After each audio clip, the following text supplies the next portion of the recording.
Podemos empezar. Pues nada, bienvenidos todos a una nueva sesión de la plataforma. Hoy contamos con el doctor Fernández Jara, que no necesita muchas presentaciones porque es un titán de la radiología musculoesquelética de este país, igual que los dos expertos, el doctor Martel y el doctor Vilanova, y nos va a presentar pues, una ponencia sobre inteligencia artificial en músculo esquelético con bueno, el título de Inteligencia Artificial, el fin del radiólogo. Así que, Willy, cuando quieras. Muchas gracias Álvaro por la presentación. Y bueno, sí, la he titulado Inteligencia Artificial, el fin del radiólogo, pero ya veríamos que realmente no pienso ni mucho menos que vaya a ser nuestro fin. Todo lo contrario, sobre todo a corto o medio plazo, ¿vale? Nada, para empezar siempre me gusta poner no tengo nada que declarar, no cobro nada en ninguna casa comercial ni nada. Y me gusta poner esta imagen, bueno, este pequeño vídeo, para que veamos un poco cómo ha evolucionado el mundo en estos últimos 40 o 50 años. Eso es lo que era un escritorio de una persona normal en una oficina y veis cómo realmente ha ido cambiando el mundo en estos años, desde el punto de vista tecnológico, ¿no? Cómo ha ido desapareciendo pues múltiples gadgets que teníamos para todo meterlos en el ordenador, ¿no? Solo hay una cosa que me gusta mucho, que en estos últimos 40 años veis que las gafas de aviador de Ray-Ban nunca pasan de moda, ¿no? Es una cosa que siempre está de moda, siempre vuelve. Vale, dicho esto, aquí tenéis una frase famosa de Barack Obama. Fijaros que hablamos del año 2008 y fijaros lo que os decía. Se acordaba Barack Obama de nosotros. Decía, todas esas cosas, era una entrevista sobre las nuevas tecnologías y cómo el mercado laboral podría cambiar en los próximos años.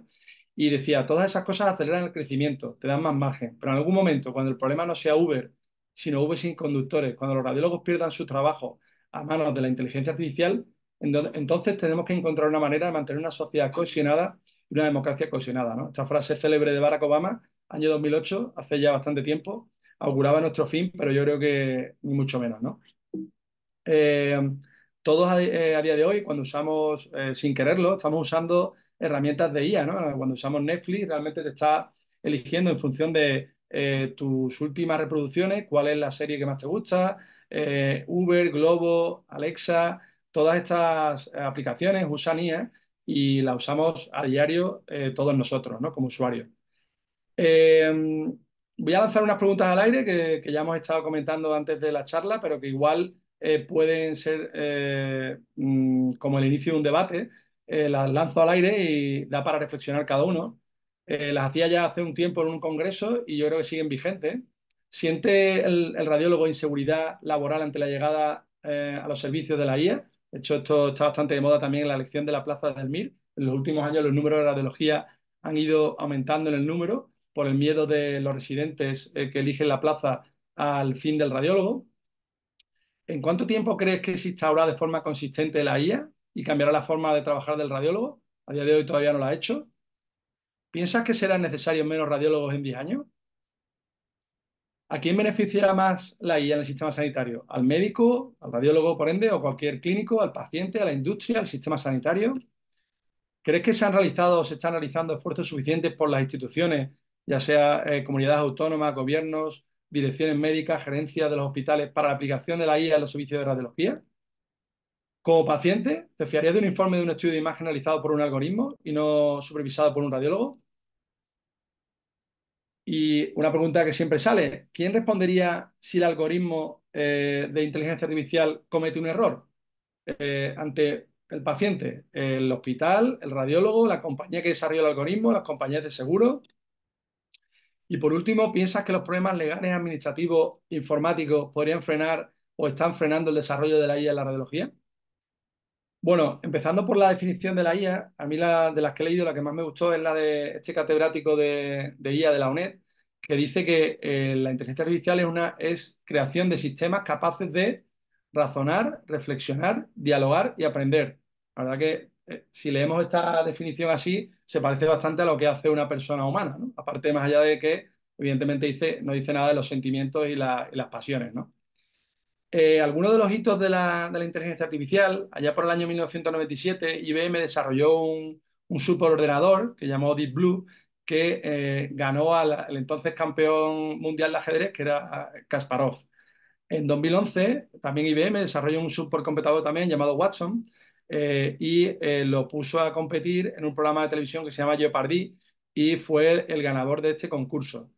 Más tarde, en Google, la filial DeepMind de Google desarrolló un sistema que se llamaba, un ordenador que se llama AlphaGo, que competía en un programa que se llama Go, o sea, en un juego de estrategia que se llama Go, que es chino, y venció a los máximos campeones de este juego en 2015.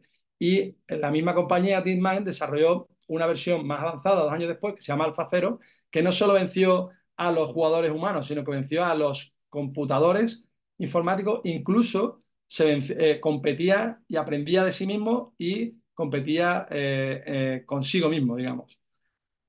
Otro de los hitos del Big Data y la IA es la secuenciación del 99% del genoma humano. Fue un proyecto de 15 años que fue llevado a cabo gracias al gran desarrollo del Big Data y los grandes computadores, y que tomó entre los años 90 y el 2003. Y otro proyecto también bonito de Google era, que también no he metido nada sobre el COVID, que ya suficientemente hemos hablado, pero también se desarrollaron varios algoritmos con el tema del COVID, pero este fue sobre la gripe, y cómo con la búsqueda de síntomas de los pacientes en Google, se adelantaban a ver dónde estaban los picos de epidemia de gripe, en función de las búsquedas y geolocalizadas por Google. Aquí os presento a Geoffrey Hinton, que este es un gurú que hasta hace poco trabajaba para Google. Es un gurú de las redes neuronales, del Deep Learning. Y si queréis ver el vídeo, ahí lo tenéis, en una universidad americana. Hace ya, fijaros, 6 años, predecía el fin de los radiólogos en 5 años. Han pasado 6, y realmente la falta de radiólogos es impresionante, ¿no? Decía que éramos como el coyote, que estábamos al precipicio, pero que no mirábamos hacia abajo. E incluso promulgaba que dejáramos de formar a radiólogos en las escuelas, en los hospitales y en las universidades. El boom de la inteligencia artificial, todos hemos sido conscientes de ello. Las publicaciones han ido aumentando sin parar. De hecho, en nuestros congresos de radiología, cada vez más se habla de inteligencia artificial, cada vez más hay más charlas sobre inteligencia artificial. Y si vamos a ver el último hype cycle de la inteligencia artificial en 2023, no sé si estáis familiarizados con esta gráfica, pero esto es como un término o un concepto de tecnología, de cómo la tecnología se encuentra en un momento concreto en la gráfica del hype, ¿no? Hay cosas como, por ejemplo, os acordaréis de hace unos años el coche autónomo. Hace unos años estaba en el punto máximo del hype, pensábamos que no íbamos a volver a conducir. Luego estas expectativas bajaron mucho y ya la gente decía, esto no sirve para nada, y actualmente se encuentra buscando su meseta, que realmente tendrá su punto de meseta. Hay cosas como, por ejemplo, recordaremos todas las gafas de Google, las Google Glass. Hay cosas que a veces se quedan obsoletas antes de llegar a la meseta. Pueden estar aquí y de repente desaparecen del sistema. Y a día de hoy lo que se encuentra completamente en el hype es la inteligencia artificial generativa, que hablaremos más tarde, que todos conocéis como ChatGPT, ¿vale? Simplemente brevemente una serie de conceptos. ¿Qué es el Big Data? El Big Data realmente a día de hoy se considera el nuevo petróleo. De hecho, en el mercado negro, el dato de salud se paga incluso más caro que el dato bancario. Tener en cuenta que al final, si tú eres sabedor de cómo está de salud un paciente, y eso se vende a gente que no debería tenerla, como por ejemplo las compañías de seguros, pues igual, o a los bancos, igual no te darían una hipoteca si supieran cosas sobre tu salud mental o salud física. Entonces, es muy importante también el Big Data, que los datos no valen cualquier dato, y las 5 dimensiones de los datos, las 5V, es necesario que tengamos un grupo de datos muy buenos, ¿no? Entonces, para ello hablan de las 5V. Tienen que tener un volumen necesario, una velocidad, o sea, que sea manejable y que vaya rápido. Deben de ser variables, deben de ser veraces y deben de tener un valor importante. Hablando del Big Data, siempre hay gente que rompe la estadística del Big Data. Fijaros aquí, esto fue Nadal en el Open de Australia hace unos años. la Big Data le daba un porcentaje de victoria antes del partido del 36%. En el tercer set, había perdido los dos primeros sets, creo que, espera, está borrado aquí, había perdido los dos primeros sets con Medvedev y en el tercer set creo que iba abajo 4-2.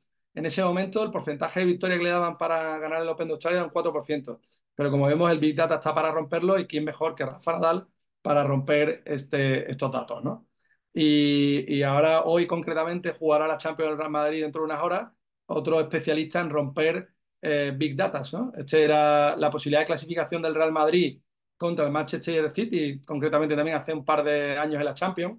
En el minuto 89 íbamos perdiendo 0-1, el global de la eliminatoria era 3-5 y las posibilidades de clasificación que le daba la Big Data al Real Madrid era de un 1%.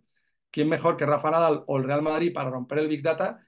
5 minutos después ganábamos 3-1 y el Madrid estaba clasificado para la siguiente ronda de la Champions League. Esperemos que esta noche y la semana que viene ocurra algo parecido o no suframos tanto. La revolución de la IA, ¿por qué llegó? Pues llegó realmente de la mano de tres patas, ¿no? Ya hemos comentado el Big Data, ¿no? La colección o la recolección o la posibilidad de coleccionar una serie de datos que sean veraces e importantes con la 5V. La llegada de la tecnología y supercomputadores y los procesadores informáticos cada vez son más rápidos y mejores. Y la llegada también del Deep Learning, que es una rama, como veremos luego, del Machine Learning. Aquí tenemos, ¿no? Dentro de la inteligencia artificial tenemos el Machine Learning y dentro de ella el Deep Learning. ¿Qué es el Machine Learning? Pues no es más que el compartimento inteligente de los ordenadores. Normalmente aprenden con la experiencia y en el Machine Learning el aprendizaje es automático o semiautomático. Puede ir de tres formas. Puede estar supervisado por el radiólogo, puede estar no supervisado. De hecho, la IA con el Machine Learning puede aprender ella misma, una vez que también ya le hemos dado el pistoletazo de salida muchas veces, o incluso sin darle datos etiquetados. Y hay otra forma de aprendizaje que es como por refuerzo, como los niños, ¿no? Por premio. El deep learning es algo más complejo que habla de las redes neuronales artificiales y aquí realmente esto va por capas. De hecho, yo no soy ni mucho menos experto informático, pero cuando hablas de esto muchas veces con informáticos, incluso ellos mismos o ingenieros, no saben explicar realmente muy bien qué es esto de las redes neuronales. Y de hecho hay, como llaman ellos, agujeros negros dentro de las redes neuronales que son a veces impredecibles y que no saben muy bien realmente por qué la red neuronal está aprendiendo en un camino o en otro. Esta imagen es muy importante. ¿Dónde se puede aplicar a día de hoy la inteligencia artificial en el proceso radiológico, ¿no? Pues a día de hoy lo que más de moda está es este punto de aquí, que es desde que adquirimos la imagen hasta que el radiólogo emite su producto final, que es el informe radiológico, que ahí realmente es donde más fama tiene la IA, pero yo creo que es donde realmente está menos desarrollada a día de hoy y lo que le está costando más llegar. Lo que sí ha llegado a día de hoy, y es impresionante el desarrollo, es en la adquisición, en la optimización de los protocolos y en la adquisición de la imagen, por ejemplo, concretamente en resonancia magnética o en TC, ¿no? Disminuyendo los artefactos, aumentando la resolución, disminuyendo el tiempo de adquisición. Y otra cosa donde también está muy desarrollada y donde también están, ahí sí que les interesa muchas veces a los hospitales o a las compañías de salud, es aquí, ¿no? En el sistema de alerta, listas de espera para mejorar la asistencia y los registros de los pacientes. Donde realmente están tan de moda y falta un poco es aquí, entre la adquisición de la imagen y el informe radiológico. Y también a nivel del informe, y también unido a esta parte de aquí, se usa también el lenguaje natural de que la IA puede leer nuestros informes y asociarlo también a la imagen. Os presento algunas noticias catastróficas vistas hace algunos años. Alguna de ellas me la ha mandado el gerente de mi hospital, ¿no? En los primeros trabajos en morir en la inteligencia artificial será el radiólogo.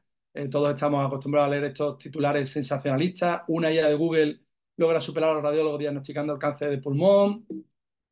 La inteligencia artificial logra diagnosticar mejor el cáncer que un radiólogo. A los radiólogos se les está avisando de que un robot va a hacer su trabajo, pero ellos no lo ven tan claro. Sanidad y robótica, los radiólogos quedarán obsoletos en 5 años, año 2017, han pasado ya 7 años, seguimos estando de moda.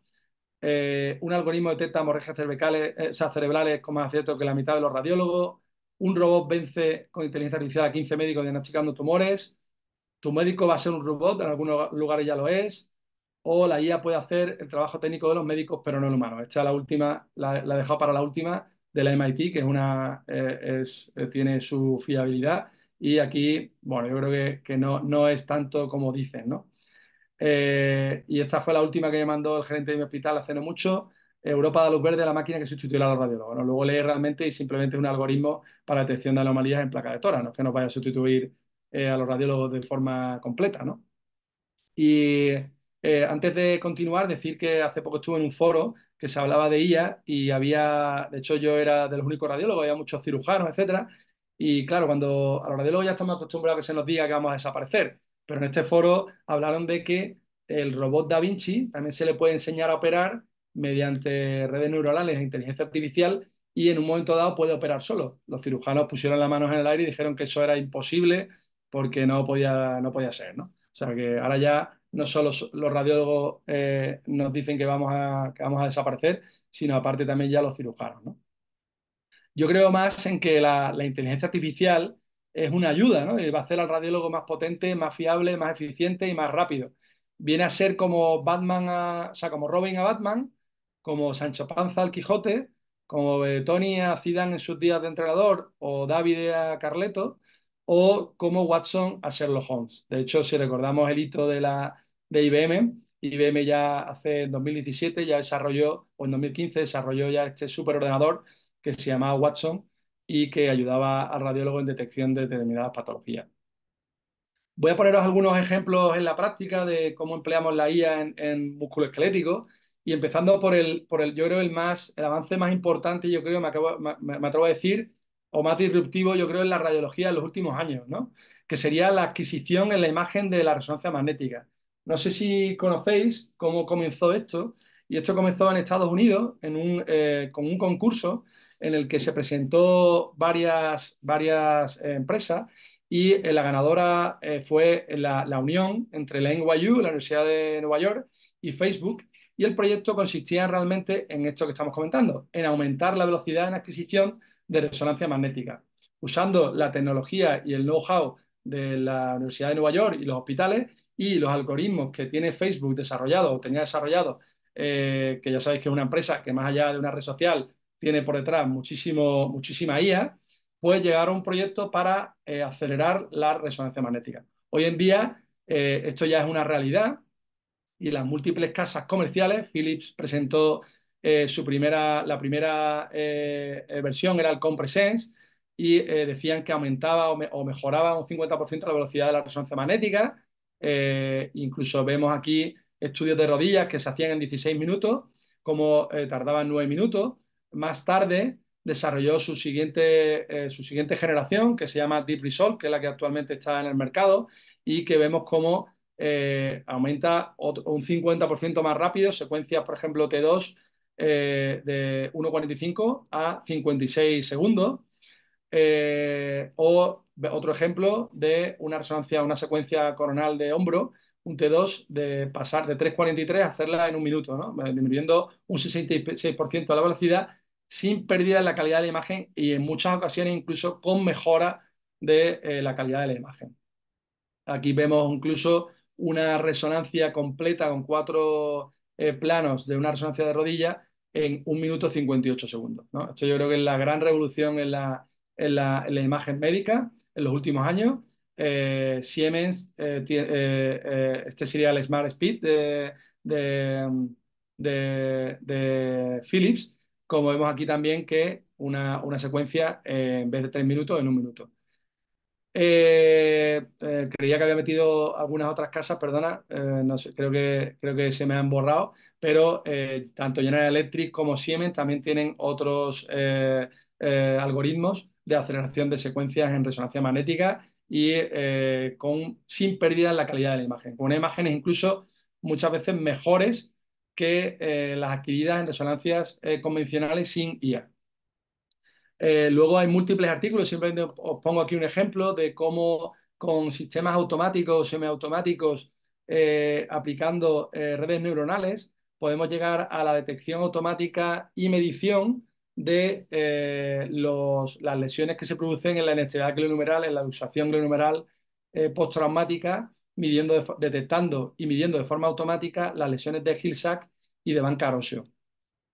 Con respecto a una de las primeras algoritmos en el diagnóstico de la imagen que se desarrollaron, y de hecho valió un premio en el año 2017 en la RSNA, es la predicción de la edad ósea. Lo bueno que tiene la edad ósea, este algoritmo antiguamente era gratuito, ahora es de pago, pero lo bueno que tiene la edad ósea es que la radiografía es muy reproducible, ¿no? Al final, la placa de muñeca a mano que le hacemos a los niños para predecir la edad ósea siempre sale igual, ¿no? Eso no pasa con otras pruebas de imagen, como puede ser la placa de tórax, que realmente es muy determinante la forma en la que el paciente inspira, expira, si tiene más años, menos años, a veces la placa no es tan buena como ocurre en la placa del niño de la edad ósea, que siempre sale bien, ¿no? Es un algoritmo bastante sencillo y de hecho puede haber una versión por pago por uso en la que tú metes la imagen y en unos segundos te sale la edad ósea estimada del paciente con su desviación estándar.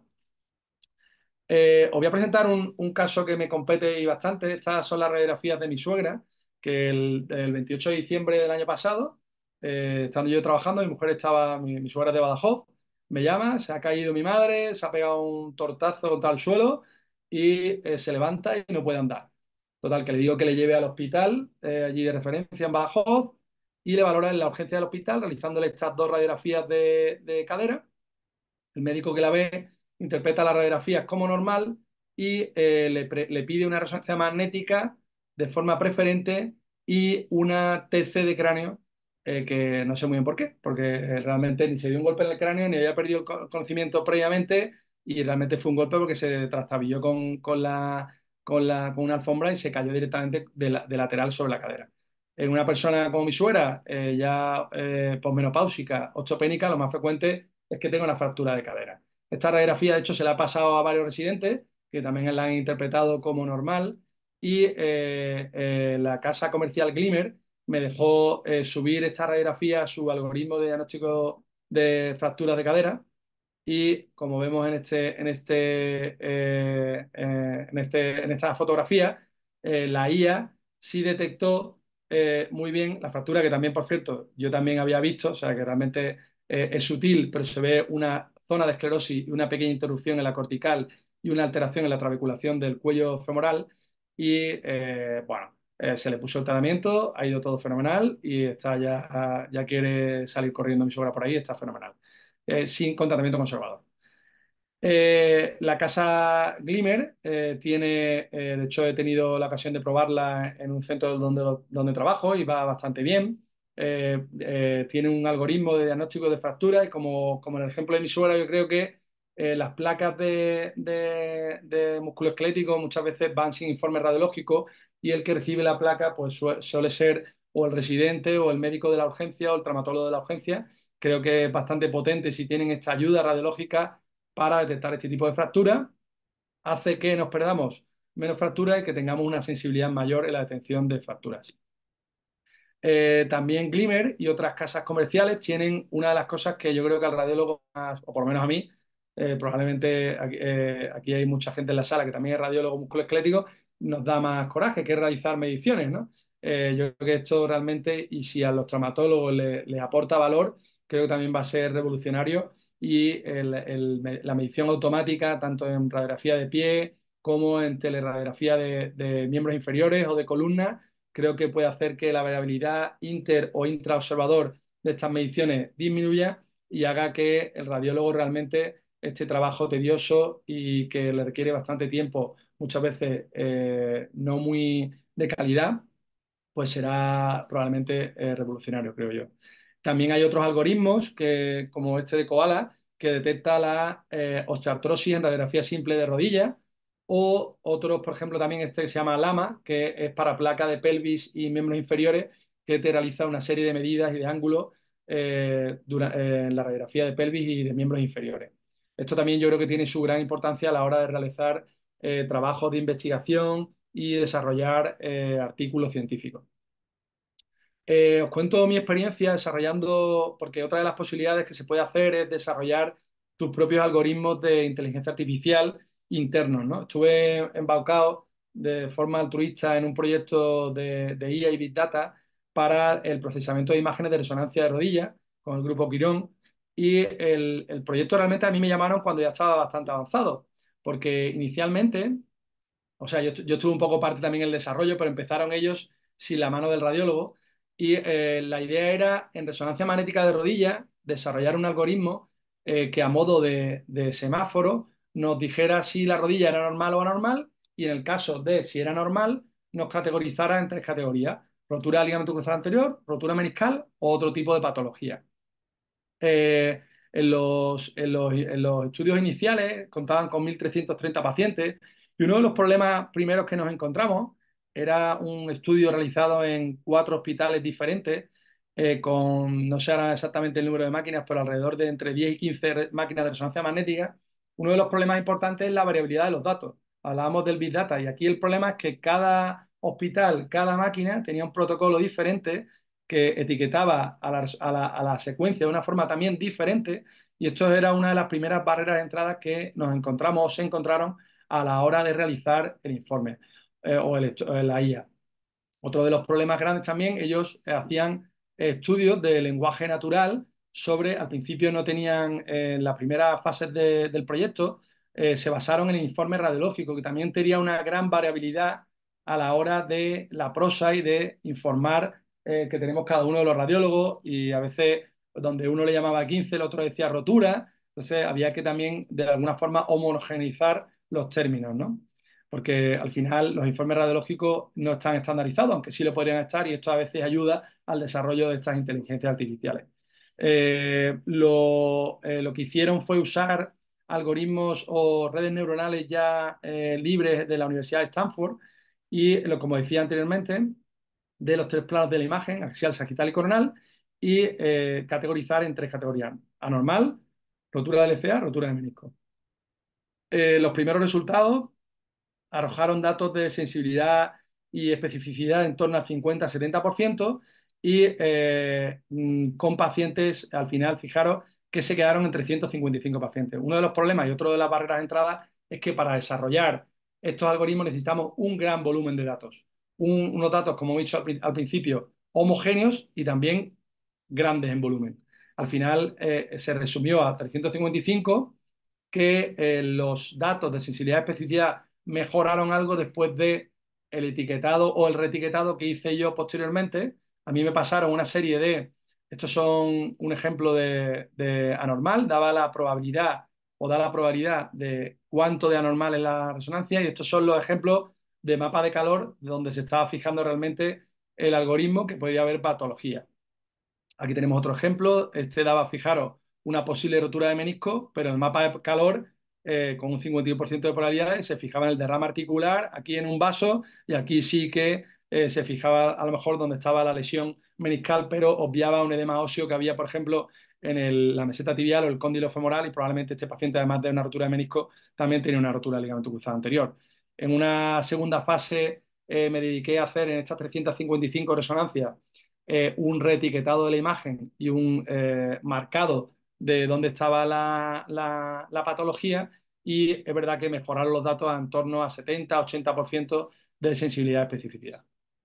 Actualmente el algoritmo de los radiólogos, hasta donde yo sé que lo usamos y lo tenemos ahí, yo le hago poco caso, o sea que esto también es una de las barreras de entrada de la inteligencia artificial, que cuando un algoritmo no está bien diseñado, bien empaquetado, bien maduro, a la hora de lanzarlo al radiólogo, pues si no se siente que le vale para nada, lo rechaza, ¿no? Entonces, es verdad que estamos en la fase en la que el radiólogo puede seguir entrenando al algoritmo porque al terminar el informe puede corregir lo que el algoritmo ha puesto, pero creo que a día de hoy está un poco ahí en stand-by y no ha ido desarrollándose más.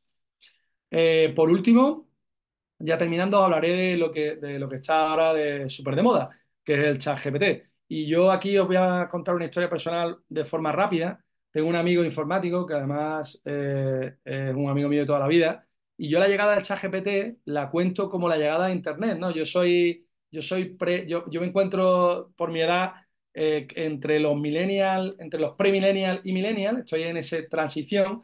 Y yo cuando estaba en el colegio viví la llegada de Internet. Y me acuerdo que en el colegio nos toca hacer un trabajo sobre Goya, que yo me curré yendo a la biblioteca. Algunos acordaréis de la biblioteca en carta, que estaba en un CD. También tenía en mi casa otras bibliotecas de forma física. Me fui a a la Biblioteca Municipal de Cádiz, cogí información, imprimí fotos de Goya, cuadros, hice un trabajo pues, que me costó tiempo y ayuda.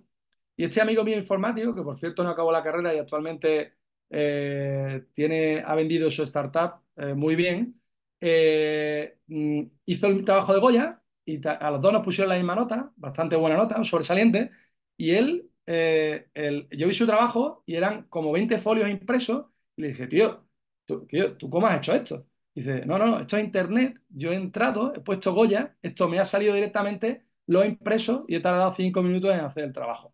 No, yo creo que esa llegada a internet, o cómo viví yo esa llegada a internet, es como actualmente ha llegado ChatGPT a nuestras vidas, ¿no? Entonces, hablando de ChatGPT, y además mi amigo, de hecho, es el que me introduce mucho en este tema de ChatGPT, porque estaba muy metido y me dice, Willy, tú tienes que estar ahí, tal, paga, estoy pagando, ChatGPT 4.0, etcétera. Y hace poco tuve que dar una charla en un congreso de traumatólogos que era sobre sobreuso de muñecas. Total, que me fui a ChatGPT y le digo, ¿sabéis que puede incluso hacer PowerPoints? Le puse que me hiciera una charla sobre patología de sobreuso de muñecas y fijaros lo que me lanzó el algoritmo, ¿no? Imágenes de mis hijas con muñecas, ¿no? O sea, que cuidado con ChatGPT que a veces se lía un poco y no da con lo que queremos, ¿no? Sí que lo usé para desarrollar imágenes y figuras para la charla. Aquí era una charla sobre su uso de muñeca en deportes. Y la verdad que da estas imágenes muy chulas. Y usé imágenes de ChatGPT o desarrolladas para ChatGPT para determinadas patologías que tenía que ir desarrollando durante la charla, como el síndrome de impactación cubital, patología ósea en la muñeca, el síndrome del martillo hipotenar, patología vascular. Pero fijaros que cuidado y mucho ojo con ChatGPT, porque es muy potente y bien usado nos puede ayudar, como veremos ahora, para determinadas cosas, pero se inventa cosas. Igual que se inventa datos y bibliografía, si habéis practicado o usado, se inventa bibliografía médica o incluso datos. Aquí fijaros que la imagen se ha inventado una nueva línea del carpo, se ha inventado que tenemos un dedo que en vez de mirar hacia abajo tiene una flexión dorsal, tiene una flexión palmar. Aquí ha creado una mano con dos dedos de extra, o incluso se inventa dedos a nivel del antebrazo, o se inventa la vascularización y la inervación de la palma de la mano. Entonces, ¿dónde creo que puede tener o puede ser de ayuda el ChatGPT? Pues creo que es muy buena resumiendo texto. O sea, de hecho, hay ya algunos artículos publicados sobre la generación automática de la conclusión de un informe radiológico. Es muy buena y de hecho ya hay como salas de ChatGPT para resumen de artículos médicos. Ahora veremos un ejemplo rápidamente. E incluso también si nosotros la entrenamos a nuestro estilo de informe médico o informe radiológico, dándole una serie de bullet points, como de dos datos, nos puede hacer un desarrollo de un informe radiológico, como veremos a continuación. También es muy buena haciendo diagnósticos diferenciales y, por supuesto, también, y aquí el problema, los traductores, tengo algún amigo traductor que se echa las manos a la cabeza, es muy buena traducción de artículos científicos. De hecho, ya he leído algún artículo en el que en los agradecimientos o en las cosas de acknowledge del artículo, dicen que han usado ChatGPT para mejorar el nivel del inglés del artículo. Eh, para diagnósticos diferenciales, fijaros qué rápido actúa. Esto es un vídeo, perdonadme la calidad, pero es un vídeo grabado en la pantalla del ordenador, pero que veáis, para que veáis un ejemplo, cómo le pido que me dé un diagnóstico diferencial fijaros la velocidad a la que te da el diagnóstico diferencial, de una lesión de parte blanda intraarticular en la rodilla con un foco de vacío de señal de cogradiente. Veis que en 10 segundos tenéis aquí tenéis el resumen del diagnóstico diferencial de las lesiones de partes blandas interarticulares que muestran vacío de señal en las secuencias de cogradientes, ¿vale? Uno de los diagnósticos diferenciales más importantes es la antiguamente conocida sinovitis dural pigmental, tumor de célula gigante sinovial, y está incluido en nuestro diagnóstico. Otra cosa importante que también me decía mi amigo el informático es que si él me dice que al ChatGPT hay que tratarlo como a tu secretaria, tu secretario o tu mayordomo, ¿no? Hay que tratarlo con educación, que si además lo tratas con educación, le das los buenos días, le das las gracias, le pides las cosas por favor, es más eficiente y funciona mejor. Eso no sé si lo sabíais, pero es así. Resumen de artículos médicos, fijaros, este tarda un poquito más. Le subes un PDF, que está en la versión de pago, de un artículo clásico de Miller sobre las lesiones óseas, y le dices que te haga un resumen del artículo. Lo primero que te pregunta, fijaros, es que si quieres el resumen en inglés, en español o en el mismo idioma en el que está escrito el artículo. Esto tarda un poquillo más, no voy a poner el vídeo completo, pero veis cómo te va haciendo un resumen del artículo médico y al final te hace también como unos take-home messages del artículo. Y veis aquí cómo le pido esto es un repositorio, ya una persona ha desarrollado dentro de ChatGPT 4.0 un sistema que tiene ya el entrenado para esto, para resumir artículos científicos sanitarios. Y fijaros cómo te da un breve resumen de este artículo, ¿no? O sea que para hacer una lectura, cualquier trabajo, creo que es muy potente la herramienta. Para la realización de informes radiológicos, fijaros aquí cómo yo le doy los buenos días y le pido que me haga un informe de una resonancia de rodilla derecha de un paciente con una rotura completa del ligamento cruzado anterior, contusiones óseas en pivot shift y una rotura tipo rampa. Fijaros cómo te desarrolla con la estructura que él ha considerado, este no lo he entrenado, pero podrías entrenarlo para tu propio estilo de realización de informe, cómo él te desarrolla el inicio del informe radiológico, los hallazgos, con el texto, la impresión diagnóstica con las conclusiones que hemos referido e incluso da una serie de recomendaciones para el manejo de esta lesión, ¿no? Y por último, también lo he probado en varias ocasiones, a ver si realmente el ChatGPT iba a hacer rápidamente, a corto plazo, que desaparezcamos los radiólogos. Le he metido una imagen, aquí en este caso sí que hay otros algoritmos de resonancia magnética, y en este caso se lo hago en inglés, le doy los buenos días, le meto 3 secuencias de rodilla, un T1, un DP-FASAT y un eco de gradiente, con una lesión, un tumor de células gigantes focal en la grasa de Hoffa, y me dice que, bueno, que él no puede, le digo que me dé un diagnóstico diferencial, le doy la edad del paciente que tiene un bulto en la rodilla, no le doy el diagnóstico, y él le digo que me dé un diagnóstico diferencial con estas imágenes de resonancia. Fijaros cómo el ChatGPT detecta que son secuencias sagitales de rodilla. Primero te dice que él realmente no te puede dar un diagnóstico diferencial, pero que te puede ayudar y te da una serie de diagnósticos diferenciales muy variopintos, que realmente muchas de ellas, pues sí que es verdad que pueden ser diagnósticos diferenciales reales, otras no tanto. Paso el vídeo y veis el resumen, ¿vale? Estas son las 3 imágenes que le metí, lo que le pedí y lo que me contestó, ¿no? Me da una serie, bueno, algunas de ellas, como la sinovitis, que probablemente incluye la antiguamente llamada sinovitis pimentada, roturas meniscales sí que pueden dar un bulto anterior de rodilla, o artrosis, o como veis aquí, tumores, ¿no? O sea que es un diagnóstico bastante amplio. Yo creo que aquí queda bastante por avanzar, pero esto sí que tiene una potencia espectacular y os animo a que lo probéis y bueno, simplemente probarlo. Yo creo que los radiólogos tenemos que estar familiarizados y conocer esto. Otra cosa que todavía no la he desarrollado, pero vengo años diciéndoselo a algunos informáticos y tal, es Alexa. Mis hijos, la verdad que lo usan para ponerse música y para hacer otras cosas que no deberían, que estoy a punto de quitárselo, lo tienen allí en su baño, sobre todo para poner música bien. Pero hablando con un informático de Amazon, sí que Alexa creo que nos puede ayudar, y ya ha estado ayudando en los hospitales, a comunicar o hacer más fácil nuestro trabajo. Podemos programar, incluso de hecho este informático de Amazon me contó que nosotros mismos podemos programar Alexa. Yo la verdad que no tengo ni tiempo, sí que a lo mejor ganas, pero no tiempo, y además probablemente necesitamos, hay barreras de seguridad informática, conectar nuestro Alexa con los sistemas informáticos de nuestros hospitales para decirle, por ejemplo, que cita a un paciente en tal hueco en tal día, o nos abra cualquier cosa, o incluso Alexa con ChatGPT nos desarrolle o nos haga plantillas de informe, o nos pegue una plantilla, un informe normal en determinado estudio. Y otra cosa también interesante que estamos metidos en un proyecto es el radiólogo como distribuidor de juego, ¿no?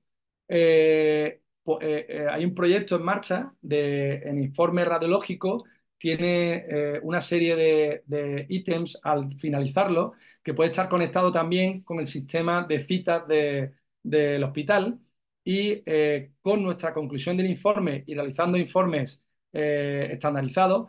Por ejemplo, en el caso de la arizartrosis, que utilizamos la clasificación de Eaton-Litter, sabemos que normalmente los grados 1 y 2 de arizartrosis se tratan de forma conservadora, y podemos dirigir al paciente a que vaya directamente a una cita con nuestro informe al médico rehabilitador, y los grados 3, 4 pueden ser potencialmente quirúrgicos. Y podemos dirigir con nuestra conclusión del informe al paciente al traumatólogo, ¿no? Y así hacer más eficiente el sistema. También incluso con la tendinopatía calificante podemos hacer algo similar y en función de si tiene tendinopatía calificante, autogestión y citarnos a nosotros mismos la punción lavado, o en el caso de que haya una tendinopatía sin rotura, derivarlo, por ejemplo, al rehabilitador, o tendinopatía con rotura, que lo vea un traumatólogo para valorar la posibilidad de un posible tratamiento más agresivo, aunque muchas veces se tratan de forma también conservadora. Para acabar, una serie de limitaciones y retos de la IA y barreras de entradas que tiene fundamentalmente. Una de ellas es lo de, como hemos comentado, los datos y el etiquetado de los datos. Otra es los sesgos. Muchas veces un algoritmo de inteligencia artificial puede ser muy bueno en un centro o en un hospital o en un país concreto y no valer para otro hospital, por esto que hemos comentado. La falta de reproducibilidad, la validación, la seguridad y las responsabilidades médico-legales. Ya hay una serie de directrices de la inteligencia artificial a nivel europeo.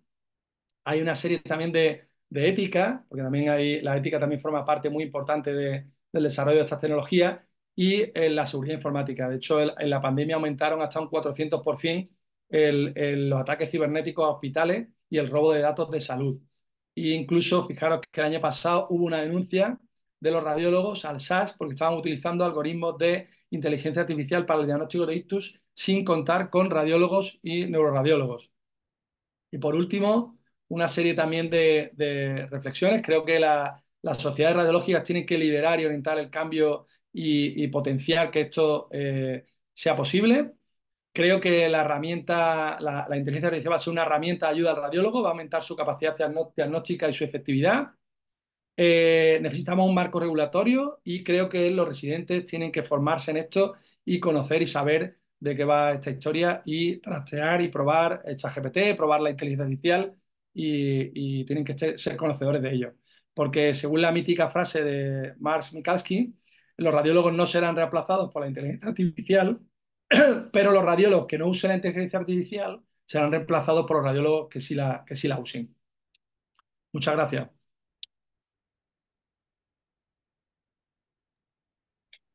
Muchas gracias, Willy. Una presentación fantástica. Bueno, ya hemos visto que no todo está perdido. De momento aún tenemos lugar. Y ahora pues tenemos 5 minutillos para algunas de las preguntas del público, que si alguien quiere hacer alguna más, pues aún está a tiempo. Por ejemplo, bueno, una directa muy importante. Salva pregunta si crees que se tendrían que incorporar informáticos a los servicios de radiología para implementar las inteligencias artificiales. Sí, la pregunta en definitiva es que sí, o por lo menos, a lo mejor no a tiempo parcial, pero sí a lo mejor a tiempo parcial. O sea, no a tiempo completo, pero a lo mejor a tiempo parcial tendría que haber informáticos, desarrolladores, llámalo como quieras. Bueno, ahora sabéis que hay una carrera que es ingeniería biomédica, ingeniero biomédico, o este tipo de perfiles deberían de formar parte de los servicios de radiología. Sí, creo que sería un punto importante para que esto se lleve a cabo, sí, sí, totalmente. Vale, aquí hay dos preguntas que se podrían unir, que Salva pregunta si tienes experiencia en la detección de fracturas y si has tenido muchos falsos positivos y falsos negativos, y esto también se podría unir con una pregunta de Giacomo Passinati, que es si crees que un radiólogo de urgencias debería tener acceso a inteligencia artificial en su trabajo, pues por ejemplo para este tipo de tareas, ¿no? De detección de fracturas. Sí, como he comentado, sí que he usado no solo en mis horas, sino que he usado también en pacientes el algoritmo de Glimmer y efectivamente también he puesto un ejemplo de un caso de una que no vio el médico y sí la vio la inteligencia, pero también hay casos contrarios y creo que no solo el radiólogo, creo que también el médico de la urgencia, porque ya sabéis que por lo menos en los hospitales donde yo trabajo y en la mayoría de los hospitales la placa de urgencia musculoesquelética de trauma no la suele ver el radiólogo. Entonces yo creo que un traumatólogo residente ayudado de una IA es más potente que un traumatólogo residente o un médico de la urgencia sin la IA. Yo creo que sí, que sí que es muy útil. Sí, sí. Perfecto. Pues nada, no sé si los expertos quieren añadir algo, Pepe y Kai. Bueno, bueno, antes que nada agradecer y yo creo que ha sido una charla que ha sido muy ilustrativa del potencial, pero que también, bueno, lo que me ha encantado es como Willy nos ha mostrado realmente lo que es la realidad, lo que puede ser el futuro y lo importante que es que sepamos seleccionar muy bien, que esta es la gran dificultad y yo creo que Willy nos ha aportado las distintas herramientas que podemos hoy en día, que nos pueden facilitar la vida, que esto yo creo que el mensaje que Willy también nos ha proporcionado, ¿no? Que estas herramientas seguro que nos facilitan, porque esto ya es una realidad, es decir, que no estamos hablando de futuro, pero sí que lo que es muy importante es lo que él ha ido comentando, que hemos de ser cautos y que seleccionar en cada momento cuál es la herramienta que nos va a ser útil, porque herramientas como también, bueno, antes de empezar, que Pepe nos ha ido comentando, ¿no? Que tenemos un boom impresionante, que nos están machacando las empresas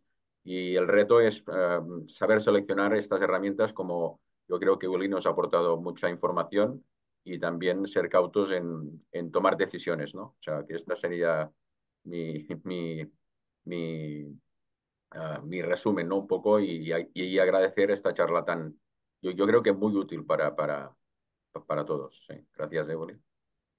Bueno, yo quería comentaros que el otro día estuve en una charla de inteligencia artificial de Google y la persona que la daba, que era la responsable de ella para España, hablaba de inteligencia aumentada, porque ella quería referirse a que el término inteligencia artificial se presta un poco a esta frase catastrofista que hemos visto de que los radiólogos van a desaparecer, que nuestro médico va a ser un robot y tal. Y realmente la IA lo que nos aporta es aumentar nuestras capacidades intelectuales y aprender a manejar mejor a los pacientes y en nuestro caso las imágenes. Luego hay otra cosa que es que yo creo que todos nosotros tenemos en el móvil la aplicación de Google Lens. Si tú vas por el campo, le haces una foto a un árbol y te dice qué árbol es. Esta misma aplicación existe para imágenes médicas. Lo que pasa es que no está comercializada.